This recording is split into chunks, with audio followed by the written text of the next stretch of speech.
Bueno, la Procuraduría General de la Nación cumple fundamentalmente tres funciones que son muy importantes en la lucha contra la corrupción.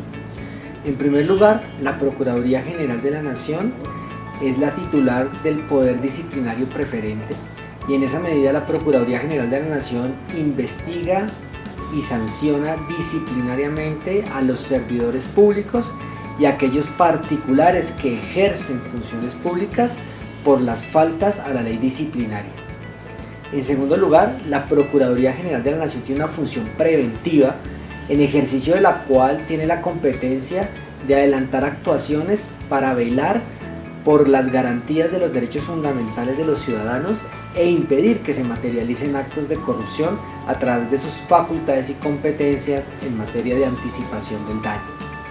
Y finalmente cumple una función como Ministerio Público, interviniendo en los diferentes procesos judiciales para evitar precisamente la corrupción judicial, asegurando que los operadores judiciales, los jueces, los peritos, los auxiliares de la justicia, cumplan sus funciones con estricto apego a la Constitución y la ley.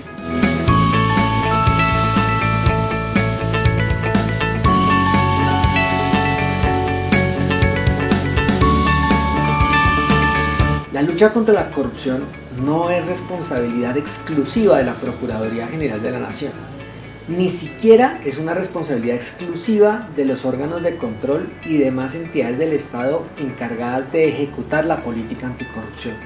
Es una responsabilidad de todos los colombianos. Es muy importante el rol que cumplen en esta actividad los organismos, organizaciones, asociaciones, agremiaciones y veedurías ciudadanas. La sociedad civil cumple un papel muy importante a través de lo que se denomina el control social en la lucha contra la corrupción.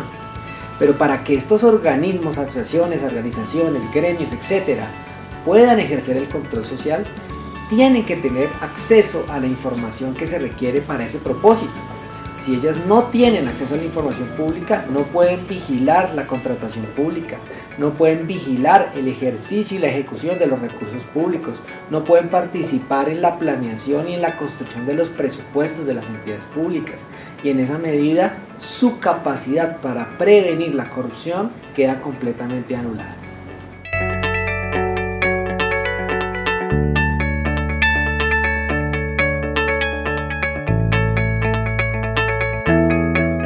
Así como la información pública es esencial para combatir la corrupción, hay otra información que debe ser reservada para garantizar intereses superiores. Estamos hablando principalmente de información que por su naturaleza compromete derechos como por ejemplo el derecho a la intimidad de los ciudadanos, la información relacionada con datos personales, por ejemplo, es información que en principio hace parte de la esfera privada de los sujetos, está amparada por el derecho a la intimidad y por consiguiente las entidades deben conservarla en condiciones que no hagan posible su publicación.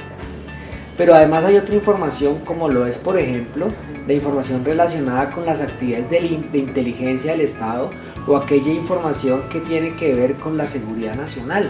Esa es información que hace parte de las actividades que garantizan el derecho a la paz y a la seguridad y a la convivencia de todos los ciudadanos, y por esa razón esa información debe mantenerse en reserva.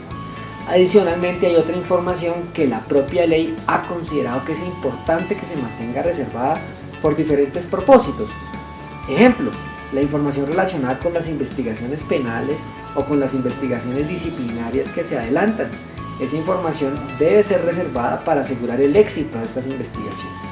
En general, el principio es el principio de publicidad y máxima divulgación. La información debe ser pública.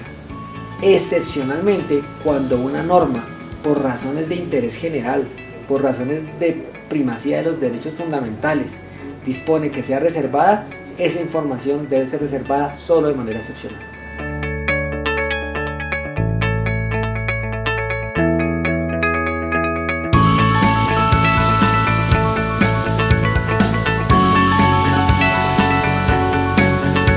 Diferentes órganos como la Procuraduría General de la Nación no podemos tener presencia en todos los municipios del territorio nacional.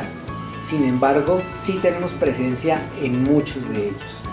Nosotros como Procuraduría hacemos presencia a través de nuestras Procuradurías provinciales y nuestras Procuradurías regionales, quienes ejercen en los territorios las competencias que la Constitución y la ley le atribuyen a la Procuraduría General de la Nación. En esa medida, cuando se presentan actos de corrupción o circunstancias que amenazan la vulneración de derechos fundamentales y la Procuraduría General de la Nación puede contribuir a atender esas situaciones, los ciudadanos pueden acudir a nuestras Procuradurías provinciales o regionales para que a través de nuestros funcionarios en esos territorios se pueda prestar el servicio que la ciudadanía está demandando.